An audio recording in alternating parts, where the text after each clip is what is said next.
Amy Lewis. I have long COVID and my husband is a lung transplant recipient.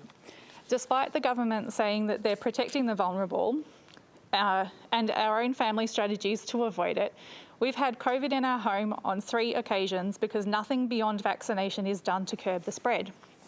I'm now on heart medication because of it. Why doesn't our government and community recognise the health and economic benefits of doing more to protect families like mine by reducing spread in the community?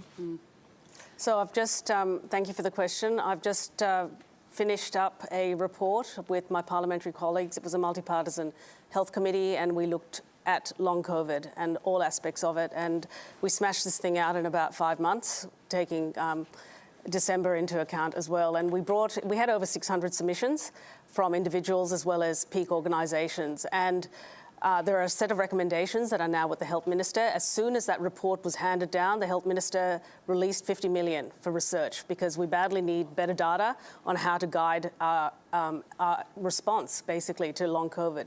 But I agree with you. I think this is not something to be underestimated because you are dealing with a rapidly mutating virus that is mutating away from vaccines quickly. Have we just become too complacent? I mean, are you saying here, Amy, you'd like to see tougher measures from the government on this? I think that what we need first is education for the community. Yeah. So I go to the supermarket and watch people sanitise their hands on the way in. I don't sanitise my hands on the way into the supermarket because it spreads predominantly in the air. It's not on surfaces. That's right. That's so bang on. Something as simple as opening a window, you know, at your workplace. Ventilation. Yeah. So there's simple things that we can do, but I think people just sort of... So there are 9 recommendations in that report, and I contributed a lot to that. Research, clinical trials, the kind of backbone to care, which we think should be GP-based, but with a lot of support around GP so they can deliver that care. Referral to specialists when required, like you with your cardiac issues and your husband. I worked at the Alfred, I know lung transplant. And the final thing, really, which I'm most proud of, is a recognition that this is spread through the air and that we need indoor air quality standards. But don't you need to spend more on the impact of long COVID? $50 million initial funding, but you need a lot more than that, don't you? Because we don't even know yet what the long-term impact's going to be.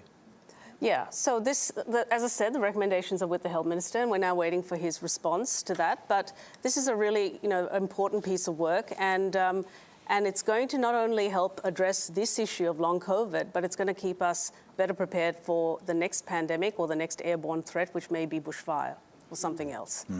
And that's important. Amy, I hope things go well with you as well. As I said, we're still finding out about this, so good luck to you, and I hope that things work out for your own health as a, Thank you. dealing with